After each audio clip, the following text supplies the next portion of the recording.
Muy buenas tardes. El tema de nuestro almorzando de hoy es la política de los Estados Unidos, sobre todo frente a la posibilidad de que en las elecciones de noviembre próximo haya un cambio en la presidencia de ese país. De un republicano como es Ronald Reagan a un demócrata, con todo lo que ello pueda significar. Tenemos como invitado a un importante experto norteamericano en relaciones internacionales, el señor John Riley, presidente del Consejo de Relaciones Exteriores de Chicago, instituto privado fundado en 1922. El señor Riley es doctor en Ciencias Políticas de la Universidad de Harvard. Trabajó en el Departamento de Estado norteamericano entre 1963 y 69. Fue asesor de política exterior del vicepresidente de los Estados Unidos, Hugh H. Humphrey. Ha escrito numerosos artículos y es miembro del comité editorial de la prestigiosa revista de temas internacionales Foreign Policy. Ha dictado numerosas charlas en institutos especializados, universidades de Estados Unidos, Europa Occidental, el Lejano Oriente, Sudamérica y la Unión Soviética. Y en 1969 y 1970 sirvió como asistente del Consejo de Seguridad Nacional de la Casa Blanca. Bienvenido. También está con nosotros Heraldo Muñoz, doctor en Ciencias Políticas, investigador de la Academia de Humanismo Cristiano y profesor del Instituto de Estudios Internacionales de la Universidad de Chile. Y don Juan Irarrázaval, abogado y profesor de Ciencias Políticas del Instituto de Ciencia Política de la Universidad Católica. Gracias por estar con nosotros esta tarde. El programa de hoy va a contar con un intérprete que va a entregar las palabras del señor Riley a ustedes en castellano. Por ese mismo motivo, esta vez vamos a conversar bastante lento para darle tiempo al intérprete, don Jaime Palacios, a quien agradecemos su participación en este programa, para que pueda traducir lo que él está diciendo. Señor Riley, nuestra primera pregunta es respecto a la próxima elección norteamericana de noviembre. ¿Usted cree la posibilidad real de que un demócrata esta vez pueda ganar la presidencia? ¿Existe esa posibilidad? Sí, creo que existe decididamente una posibilidad de que el gobernador Dukakis le gane al vicepresidente Bush. Es claro que esta elección va a ser muy estrecha, mucho más estrecha que lo que indican muchas de las encuestas de opinión pública. Pero yo creo que la mayoría de los observadores en los Estados Unidos dirían actualmente que hay una verdadera posibilidad de que el gobernador Dukakis pueda ganar esta elección. Es extraordinariamente interesante que usted nos pudiera contar acerca del gobernador Michael Dukakis todo lo que pudiera. ¿Quién es él? ¿Qué se sabe de él? Bueno, el gobernador Dukakis acaba de ser bien conocido recientemente en los Estados Unidos. Proviene de Massachusetts. Estudió como abogado en la escuela de Harvard, ejerció la profesión, postuló al gobernador y fue elegido una vez. No tuvo mucho éxito durante su primer periodo, fue derrotado y posteriormente enseñó durante 3 años en la escuela de John F. Kennedy en Harvard. Enseguida se postuló de nuevo y fue reelegido y ha seguido siendo gobernador durante 7 años y medio ahora, con éxito. Así que lleva 11 y medio años en total. Y durante los últimos periodos, por acuerdo general, ha sido un gobernador excepcional de Massachusetts. Y basándome en eso, basándose en eso, ha sido elegido o va a ser elegido de acuerdo con todos los pronósticos en la convención demócrata que se celebre más adelante este mes. Es moderado, que representa el centro del Partido Democrático. Tiene cierta experiencia que en sus intereses especiales en los problemas latinoamericanos. Vivió en Perú durante un tiempo como joven, habla castellano y en sus discursos públicos y en sus debates ha señalado que tiene un interés especial en lo que sucede en esta parte del mundo. Muchas preguntas que hacerle, pero prefiero darle la oportunidad a ustedes también para que se integren. Sí, por favor. Cuando se habla de el interés de Estados Unidos por América Latina o del gobernador Dukakis en particular, uno tiene la impresión, como ahora, tiene la impresión de que es un interés homogéneo en toda la región de América Latina. Incluso muchas veces en el pasado ha habido una política para toda América Latina desde el Departamento de Estado, pero yo tengo una impresión un poco distinta y quería preguntarle también al señor Riley qué piensa él respecto de esta impresión mía, es que la política en el área tiene como tres sectores diferenciados. Una relación con México muy particular, derivado de la vecindad, del problema de inmigración, de la relación económica. Una relación con América Central, en segundo lugar, con una serie de problemas de seguridad, de área de influencia muy efectiva, que se desea mantener o mejorar. Y luego un tercer nivel que es Sudamérica, donde incluso podríamos distinguir ciertos países donde hay una percepción desde el punto de vista norteamericano de un interés más vital que otros. Por ejemplo, hay una percepción de interés más vital respecto de Brasil o respecto de Argentina que respecto de Chile o de Perú o de Ecuador. Eso es sencillamente para ubicarnos dentro de esta cosa tan heterogénea que es América Latina y saber, como muy francamente, cuál es la verdadera prioridad que tiene Sudamérica, digamos, dentro de una política norteamericana exterior y dentro de las percepciones del gobernador Dukakis.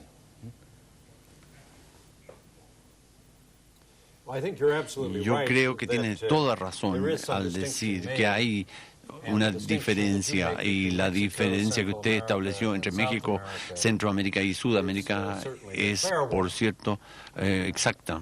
El gobierno de Reagan ha seguido políticas de asignarle una elevada prioridad a México, que era característica del gobierno de Carter, y eso va a seguir con Bush o Dukakis.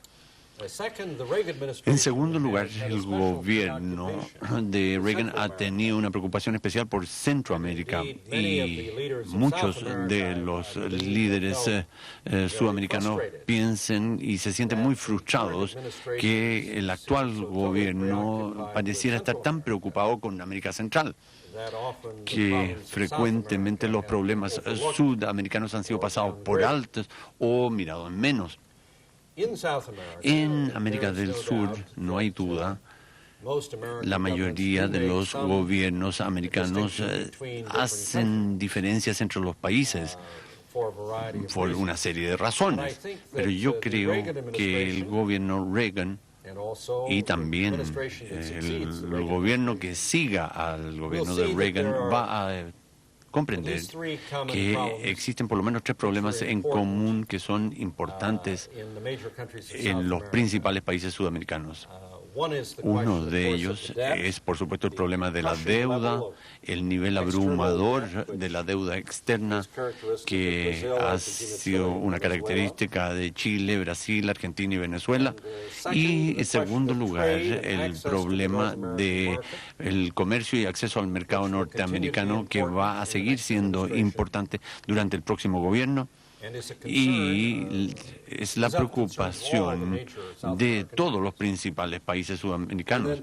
Y en tercer lugar, el problema de los derechos humanos, que ha sido una preocupación central de los gobiernos en América Central durante la última década y de los gobiernos norteamericanos en Washington. Naturalmente, se ha producido un cambio en años recientes en Sudamérica respecto al problema de los derechos humanos, y no necesito recordarles que en los Estados Unidos actualmente se presta más atención a ciertos países del cono sur, especialmente Chile y Paraguay, que sobre Brasil y Argentina, que es una situación bastante obvia. Su última pregunta dice relación con cómo esta política probablemente cambie bajo la administración de Bush o Dukakis. Yo diría que en cuanto a comercio, tanto Bush como Dukakis van a estar en gran medida de acuerdo al creer que es sumamente importante mantener el acceso de estos países al mercado norteamericano. El señor Dukakis, como demócrata, va a estar sometido a mayores presiones internas para favorecer o tomar medidas proteccionistas, porque ellos son más poderosas dentro del Partido Demócrata que entre los republicanos. Pero sus opiniones personales sobre este tema parecen mucho a las del señor Bush, quien, al igual que el presidente Reagan, está decididamente partidario de resistir estas presiones y mantener un mercado abierto. Ahora, en cuanto al segundo punto de cómo el señor Bush o el señor Dukakis reaccionarán ante la deuda externa, yo creo que hay un ligero tono de diferencia. Yo creo que el señor Bush va a seguir adoptando el enfoque del ministro Baker y el plan Baker, que en ambos casos se basa en los bancos comerciales para enfrentar este problema, y también trabaja con el Fondo Monetario Internacional y pone de disposición cantidades adicionales de préstamos o créditos para los países subdesarrollados, incluyendo aquellos en Sudamérica. Yo creo que el señor Dukakis le asignará a este problema una prioridad ligeramente mayor o más elevada, basándose en lo que ha dicho. Lo ha dicho en su discurso más importante sobre política externa, que lo dijo el mes pasado, cuando dijo que le asignaría la misma prioridad a este problema que al control de armamentos. Y en segundo lugar dijo que no podemos confiar solamente en el mercado, porque en su opinión el plan Baker no ofrece lo suficiente.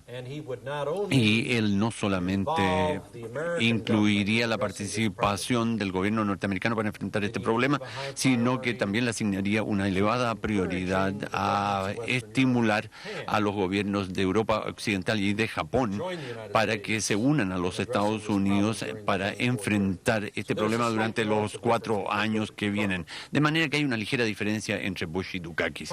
Finalmente, en cuanto a los derechos humanos, yo creo que lo más importante es que no existiría mucha diferencia en este momento entre el señor Bush y el señor Dukakis, mientras que hubo una gran diferencia hace 8 años atrás entre el gobierno Reagan y el gobierno de Carter. Una de las cosas importantes que ha sucedido en los últimos 8 años es que el centro de ambos partidos políticos han desarrollado o logrado un consenso, que los derechos humanos son un aspecto importante, deberían ser tratados como un problema importante en la política externa de cualquier gobierno. Y los derechos humanos son importantes en relación a Polonia, la Unión Soviética, en cuanto a la Filipina, Argentina o Chile. Y que cualquier gobierno norteamericano debería tomar esto en cuenta. Tradicionalmente los gobiernos democráticos, con gran diferencia a los republicanos, le han asignado una mayor prioridad a los derechos humanos y a la protección de los mismos en América del Sur. Los republicanos le han dado ligeramente mayor prioridad a Rusia y a Europa Oriental. Podría haber una pequeña diferencia. Pero lo que es más importante, en mi opinión, es que cualquiera de los dos, ya sea Bush o Dukakis, ya sea un gobierno demócrata o un gobierno republicano, durante los próximos 4 años va a seguir asignándole al problema de los derechos humanos en Sudamérica una gran prioridad. Y eso representa, creo yo, un progreso a lo que se había logrado hace una década atrás. Yo quisiera referirme en primer lugar al tema previo, que es cuál de los dos candidatos será elegido, ya sea el señor Dukakis o Bush. Yo concuerdo que el candidato Dukakis tiene muy buenas posibilidades. En estos momentos está 10 puntos adelante en las encuestas. Pero todos sabemos que la situación política en Estados Unidos se ve sujeta a vaivenes inesperados muchas veces. Un desliz que puede hacer un candidato respecto a un tema de política interna o externa puede significar una catástrofe en el resultado electoral final. En estos momentos también el señor Dukakis está en el foco de la atención pública, puesto que hay una competencia, o había una competencia en el campo demócrata hasta hace poco, en tanto que en el campo republicano era claro desde un comienzo que el vicepresidente Bush llevaba la delantera, sin prácticamente competencia. Eso hace que haya más atención pública a Dukakis, que podría significar menos atención a futuro y que se equiparen las cifras. Ahora, hay otra situación que creo que es importante, que me gustaría que fuera considerada por el señor Riley, a ver acaso él coincide, antes de entrar al tema concreto de política exterior. Y es que he leído que las mujeres en Estados Unidos abrumadoramente están prefiriendo a Dukakis por sobre Bush, y que en esta elección votan alrededor de 10 millones de mujeres más que hombres, por lo cual ahí hay un factor importante de apoyo a Dukakis, y que además 2 demócratas de cada 3 que votaron antes por Reagan hoy día están a favor de Dukakis, que serían elementos interesantes a considerar entonces en favor de todas maneras de Dukakis. Eso lo pongo como elementos quizás a discutir. Y en términos de la política exterior, yo coincido que, sin lugar a dudas, la política exterior de Estados Unidos hacia América Latina tiene diferencias. Siempre ha privilegiado digamos, México, Centroamérica y Caribe como una zona fundamental de interés geopolítico, y un poco menos Sudamérica. Pero me parece correcto lo que dice el señor Riley en el sentido de que van a haber diferencias de un Dukakis presidente versus un Bush presidente, y el acento él lo ha puesto bien en varios de los temas: derechos humanos, algo que no hemos tocado, que quizás debiéramos tocar, Centroamérica, donde yo creo que las disparidades entre las propuestas de Dukakis y Bush son más claras. Es decir, un Dukakis planteando que hay que cortar la ayuda a los contras y que hay que buscar una solución pacífica en pro del apoyo al plan de Esquipulas y a la diplomacia latinoamericana, o concretamente centroamericana, y al presidente Arias, más concretamente. Pero yo quisiera quizás aterrizarlo en el tema de la deuda externa, porque la deuda externa es particularmente importante desde el punto de vista latinoamericano. Entonces, hay muchas expectativas de los distintos países latinoamericanos de cómo el señor Bush tomaría el tema versus el señor Dukakis.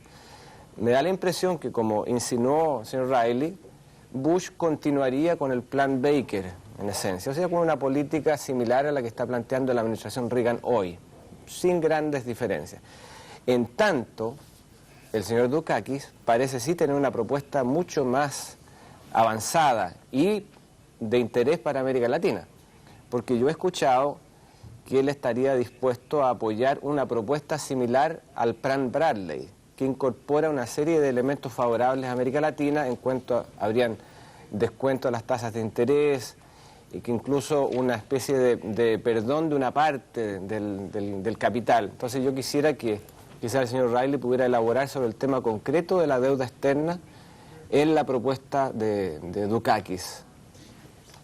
¿Me permite? Sí. completar, sin distraer la pregunta de Heraldo, y saliéndonos un poco de América Latina, en relación al tema de la deuda externa. Estados Unidos tiene una deuda externa de 400.000 millones de dólares aproximadamente. Es una deuda externa por habitante mayor que la de Chile por habitante, y creo que de todos los países de América Latina, individualmente considerados. Y creo que el tema de la deuda externa también es un tema de los Estados Unidos, aunque debe ser enfocado probablemente de distinto modo. Estados Unidos tiene financiado sus déficits y sus problemas de deuda externa con un financiamiento externo que le permite sobrellevar un gasto militar gigantesco, un déficit fiscal y un déficit comercial impresionante, y no sabemos bien si este financiamiento va a continuar o si se va a reducir o se va a suspender, pudiendo producir también una situación de dificultad de servicio de la deuda externa por parte de los Estados Unidos.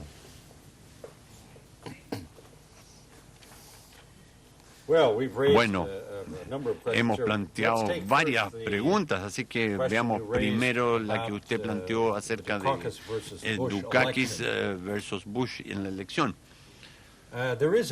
Existe una diferencia en la actitud entre las mujeres en favor de Bush y Dukakis, y ha sido algo así como 10 a 12 puntos por ciento, y eso podría constituir un factor importante. La declaración que usted dijo que 10 millones de mujeres iban a votar más que hombres, yo tengo cierto escepticismo. Yo creo que hay diferencias entre las cifras que usted y yo tenemos. Yo creo que la diferencia es menor que eso. Usted mencionó un punto muy importante en cuanto al resultado de esta elección, y esto es que muchos votantes tradicionalmente demócratas, incluyendo los trabajadores de sindicatos que viven en los estados industriales del centro de los Estados Unidos, muchos votaron en favor de Ronald Reagan. Es más, en algunos de esos estados industriales del centro, entre 40 y 56% de los trabajadores sindicalizados en algunas industrias en el 80 y en el 84 votaron a favor de Reagan, lo cual es muy sorprendente. Y las encuestas entre votantes de este tipo, que tradicionalmente eran demócratas, han señalado un desplazamiento importante en la dirección o a favor de Dukakis y abandonando al vicepresidente Bush, y eso podría ser un factor sumamente importante. Uno de los otros factores que va a ser sumamente importante, creo, para el resultado de esta elección es la diferencia entre la capacidad del vicepresidente Bush para gobernar, para ejercer la responsabilidad en el cargo, y su capacidad como político en campaña. El vicepresidente Bush ha ocupado una serie de cargos importantes en la vida pública norteamericana: embajador a las Naciones Unidas, embajador a China, presidente del Partido Republicano, jefe de la CIA, así como vicepresidente de los Estados Unidos, y ha cumplido bien su tarea en la mayoría de esos cargos, de manera que es sin duda un hombre con experiencia, capaz e inteligente. Hay acuerdo en eso, ya sea que uno esté en acuerdo o en desacuerdo con su política, que es otra cosa, pero una de las cosas en las cuales no se destaca y es en candidatearse para cargos elegidos.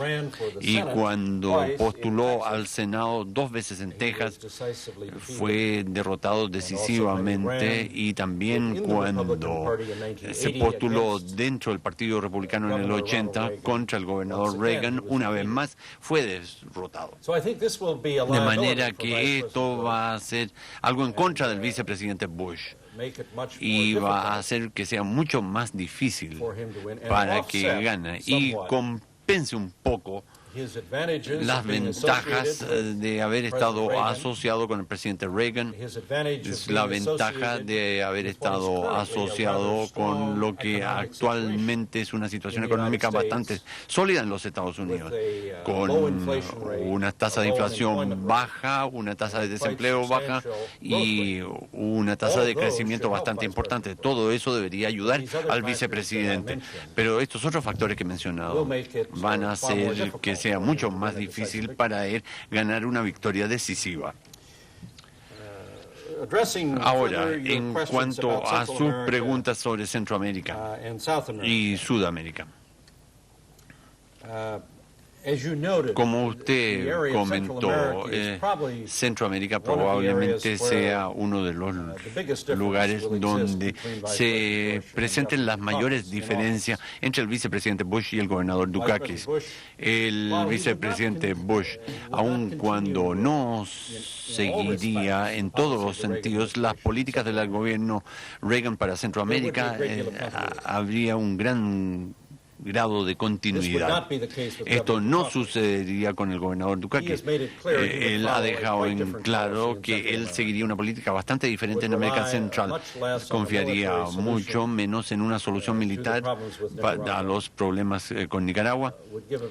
Le daría mucha prioridad a una solución política en Centroamérica y una prioridad muy elevada a trabajar con los países del Acuerdo Contadora. Pero allí hay un campo donde habrían grandes diferencias entre el gobernador Dukakis y el vicepresidente Bush. En cuanto a lo que usted planteó acerca de la deuda externa, una vez más, yo creo que allí también habría una diferencia, aunque no tan grande como en cuanto a Centroamérica.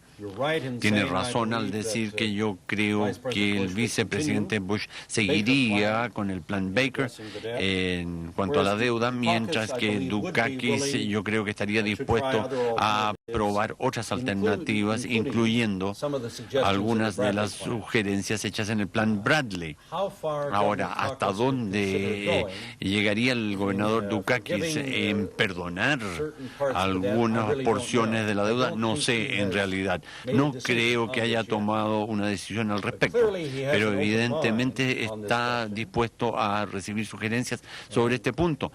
Y evidentemente ha señalado en su importante discurso de junio en Washington que este es un conjunto de problemas que va a merecer una gran prioridad en sus deliberaciones.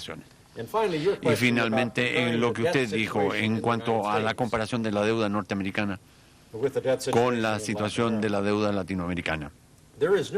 No cabe duda que una de las cosas más importantes que ha sucedido desde el punto de vista de la futura política externa norteamericana es el hecho que el próximo presidente de los Estados Unidos va a heredar una situación sumamente diferente en el campo económico y financiero que la que heredó el presidente Reagan hace 8 años atrás. Dentro de un lapso muy corto de 8 años, los Estados Unidos ha pasado de ser el primer acreedor a ser el primer deudor del mundo. Y al mismo tiempo, hemos repetidamente sufrió déficit comerciales al nivel de 1.500 millones anuales. Y como usted señaló, hemos podido continuar sobreviviendo esto solamente porque estamos viviendo más allá de nuestros ingresos y gastando más de lo que ganamos solamente por una razón.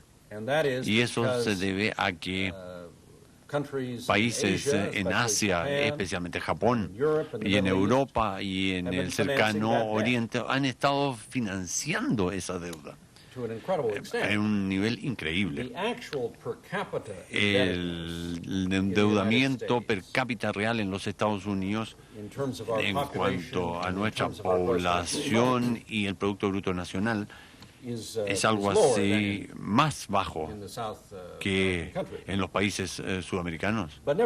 Pero sin embargo, es un nivel masivo de deuda. Y esto en realidad va a colocar a la próxima administración o gobierno en una posición mucho más difícil para seguir con los compromisos globales que los Estados Unidos tienen en todo el mundo. Y yo creo que hay un consenso muy grande en ambos países, en los grupos políticos de los Estados Unidos, que el problema número uno de la política exterior y de la política interna o para el próximo gobierno norteamericano es el problema de corregir el déficit del presupuesto, eliminando gradualmente este déficit en el presupuesto y reduciendo radicalmente el déficit comercial. Bien, muchas gracias, señor Riley, señoría Russell, señor Muñoz. Vamos a tener que hacer una pequeña pausa y continuamos con esta conversación y con las preguntas de ustedes. Bien, vamos inmediato con las preguntas de ustedes.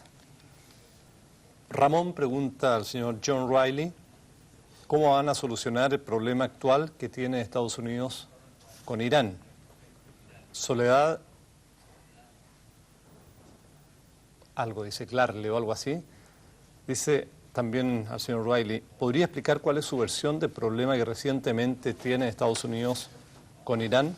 En general yo creo que sería interesante que él se refiriera a la participación de Estados Unidos en los problemas del Golfo Pérsico, muy brevemente por favor. ¿Por qué está Estados Unidos ahí? Y si usted piensa que realmente la flota norteamericana debe permanecer allí.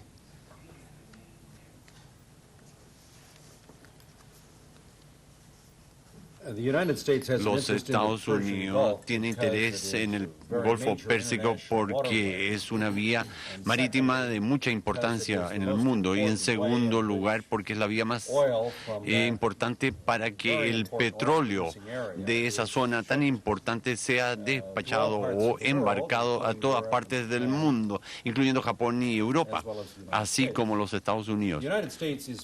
Los Estados Unidos dependen mucho menos de los petróleos importados del Golfo Pérsico que muchos países, incluyendo Japón y Europa. Pero creemos que es muy importante que esa vía marítima tan importante se mantenga para el libre paso de todos. Y esa es la razón por la cual verdaderamente tenemos nuestra flota allí conjuntamente con otras naciones europeas en este momento. Al mismo tiempo, uno puede entender por qué sus televidentes aquí en Chile se sientan perplejos con la política norteamericana en Irán. Y lo mismo sucede en los Estados Unidos. Los Estados Unidos tenía una asociación muy estrecha con el gobierno de Irán durante 40 años más o menos, bajo el Shah, y todo eso cambió más o menos 10 años atrás, o ligeramente más de 10 años cuando el Ayatollah reemplazó al Shah. Y desde entonces nosotros casi no hemos tenido influencia sobre el gobierno de Irán.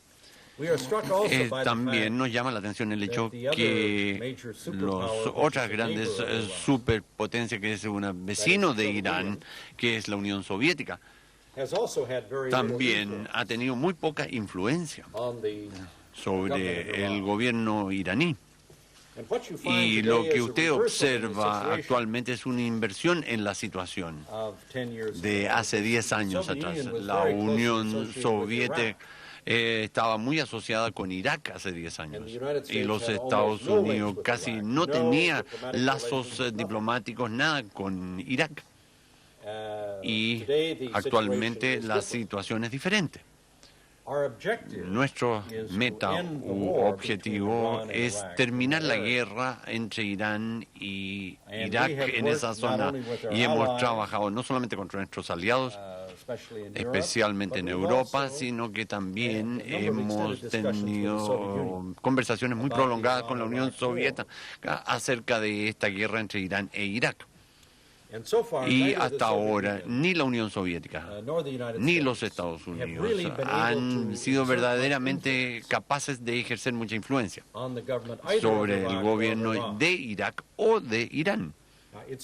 Ahora bien, es cierto que la política norteamericana ha sido sumamente confusa hacia Irán, debido a que durante muchos años no teníamos contactos con Irán, disuadíamos a nuestros aliados que les vendieran armas de cualquier tipo a Irán. Y sin embargo, descubrimos hace 2 años atrás que quietamente el gobierno de Reagan había cambiado su política y estaba vendiendo armas por debajo en forma limitada a Irán. Y lo estaba haciendo con la esperanza de establecer ciertos contactos con fuerzas en Irán que serían importantes después que muera el ayatollah Khomeini y cuando Irán tenga un nuevo gobierno. Es claro que hasta ahora esa política no ha tenido ningún éxito. De manera que esto es claramente un campo en el cual el actual gobierno norteamericano no ha tenido mucho éxito. Y yo no pronosticaría con ningún grado de confianza que el gobierno que siga al gobierno de Reagan tenga una idea clara respecto de qué es lo que hay que hacer. Por cierto, espero que puedan evitar los errores del gobierno de Reagan. Pero esto es un campo en el cual ni el vicepresidente Bush ni el gobernador Dukakis han señalado claramente cuáles son las alternativas que ellos van a proponer. Bien, Loreto Torres pregunta, por la fecha las elecciones norteamericanas son el 8 de noviembre próximo, es decir, dentro de 4 meses. Roberto Tapia pregunta a Heraldo Muñoz, una pregunta que extiendo a los demás participantes. ¿Cómo beneficiará a Latinoamérica, si es que beneficiará, y en especial a Chile, el que el próximo presidente de los Estados Unidos sea Michael Dukakis? Bueno, es una buena pregunta.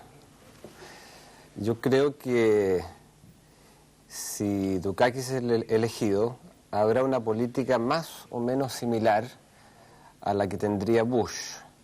¿En qué sentido? En que el tema de los derechos humanos, por ejemplo, va a ser un tema importante en la relación bilateral, cualquiera sea el resultado de la elección. Habrá interés en el plebiscito, sus resultados, habrá interés en un proceso de transición ordenado a la democracia y por lo tanto creo que ambos presidentes tenderían a apoyar un proceso de esa naturaleza. Sin embargo, creo que habrían matices. Si es el presidente Dukakis, creo que sería más enérgico en el planteamiento de lo que Estados Unidos percibe como interesante que sucediera en Chile, un tránsito efectivo a la democracia. Él tiene aún más un interés específico, personal, en América Latina y en Chile, está mejor informado sobre el tema que otros precandidatos demócratas y quizás incluso que el propio vicepresidente Bush, y por lo tanto creo que tendría más interés y una actitud más enérgica frente al tema concreto de la democracia y los derechos humanos, aunque, insisto, creo que las diferencias serían más bien de matiz entre ambos. Ahora, hay aspectos positivos y negativos. Por el lado económico, comercial, el presidente Dukakis ha dicho que él pretende que Estados Unidos compita, que tenga la capacidad de recuperar su liderazgo económico mundial a través de una mayor competitividad, a través de una industria norteamericana que se plantee los grandes desafíos tecnológicos que están ante nosotros y no cerrando el país con barreras arancelarias. Pero sin embargo, creo que él sería un poco más proclive al proteccionismo que Bush. Y por lo tanto, uno podría decir que una administración Dukakis podría eventualmente no privilegiar o dañar intereses comerciales chilenos en cuanto a llegar al mercado norteamericano con los productos que Chile exporta, en la medida también que él levantara algunas barreras arancelarias, aunque insisto, su postura ha sido más bien de que es la competencia, más que la cerrazón interna, la solución para los problemas económicos norteamericanos. Entonces habría elementos positivos y negativos.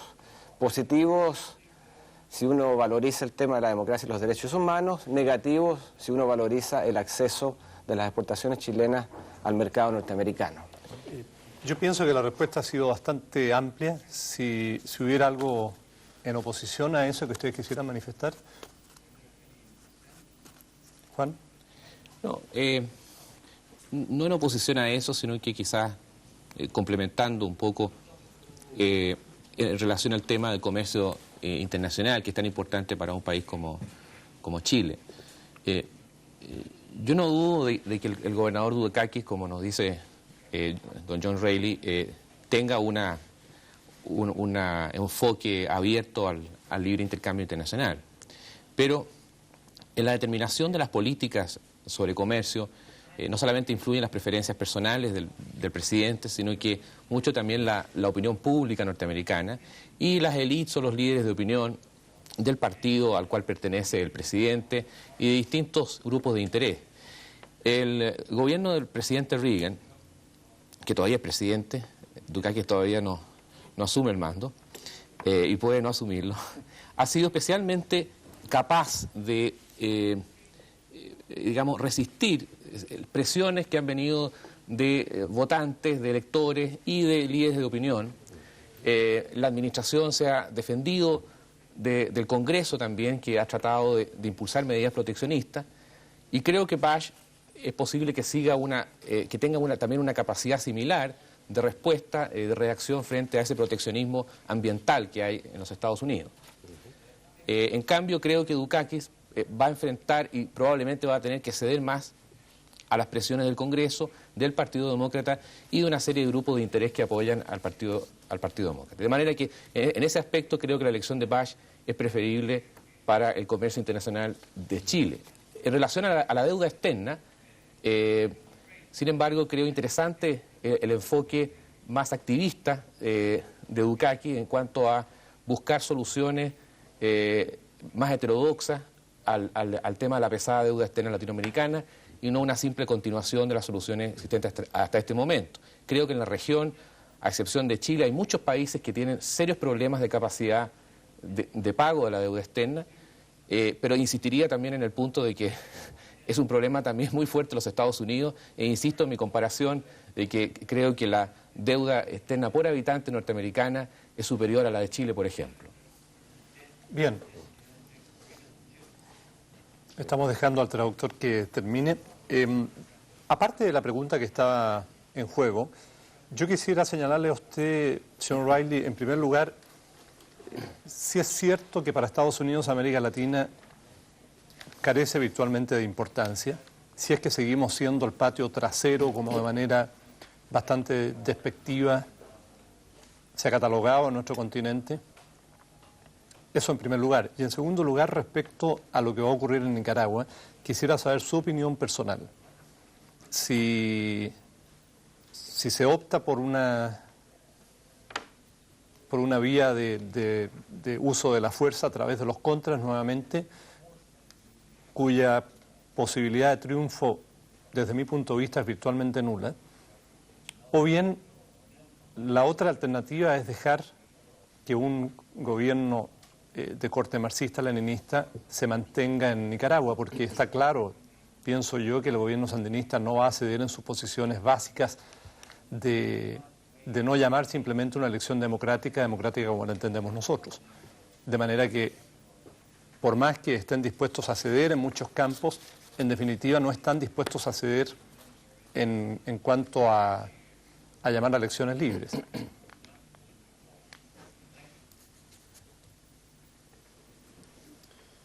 Ahora, en cuanto a la prioridad asignada a Latinoamérica, yo creo que Sudamérica probablemente tenga una mayor prioridad que Centroamérica, sin considerar si sea el vicepresidente Bush o el gobernador Dukakis quien gane la elección.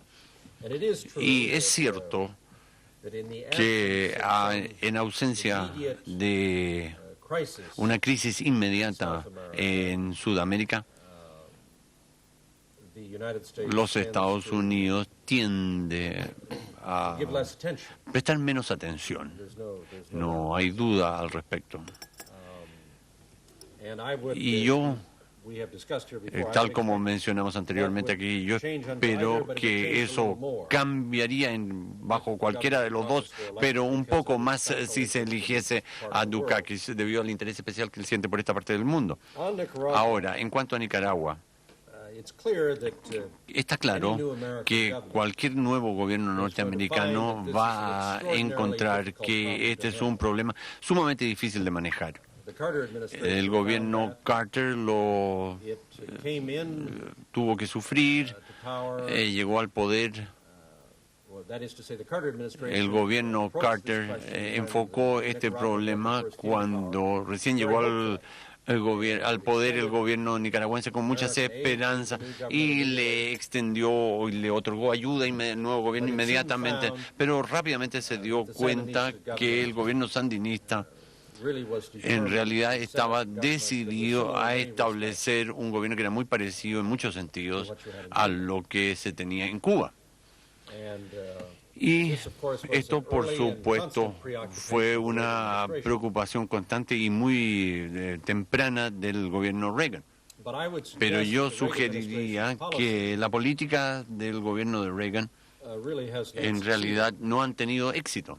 Uno, no han tenido éxito en reemplazar o derrocar el gobierno sandinista. En segundo lugar, no han tenido éxito en obligar al gobierno de Nicaragua a permitir un sistema verdaderamente pluralista.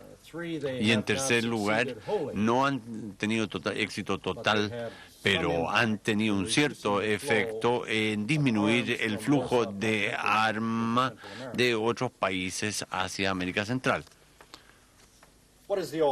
¿Cuáles son las alternativas? Yo no sé cuáles son, pero yo creo que las alternativas políticas propuestas por algunos países de Centro y Sudamérica es algo que vale la pena considerar en más detalle y no queda en absoluto claro que el gobierno de Reagan le haya dado una oportunidad a esas sugerencias. Eso evidentemente no es una panacea, evidentemente no es una solución total para los problemas que plantea el gobierno sandinista en Nicaragua. Pero creo que vale la pena, y es justo decir que vale la pena hacer un esfuerzo, y yo no creo que el gobierno de Reagan lo haya hecho hasta ahora. Yo no sé si alguno de ustedes dos quisiera hacer algún agregado final sobre el asunto de Nicaragua.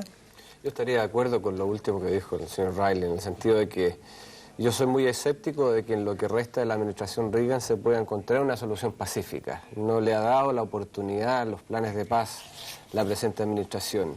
Y lo que queda por esperar es que si Dukakis resultara ser elegido, que la diplomacia centroamericana tuviera la oportunidad que no ha tenido hasta ahora. Ahora, sin embargo, hay que coincidir que el problema es complejo y no basta solamente un buen plan, sino que hay voluntades, situaciones internas que son difíciles de controlar. Así que es un tema que sin duda será complejo en cualquier administración que venga, ¿no? Bien.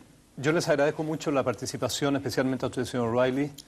Le deseo mucha suerte durante los días que le quedan aquí en Santiago. Gracias también, Juan Ibarraza, Heraldo Muñoz. También a todos aquellos que nos hicieron tantas preguntas y que no alcanzaron a ser contestadas. Daniel Peña, Paula Pavés, José Francisco Reyes, Marcelo Silva, Sandra Correa, etcétera.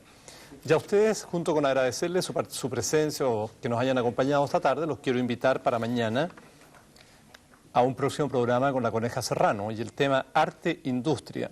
Invitados Lili Lanz, que es directora de la Galería Época, Juan Riveros, primer vicepresidente de Sofofa, Patricio de Grote, gerente general de Sintac, y la escultora Francisca Cerda. Muchas gracias y hasta pronto.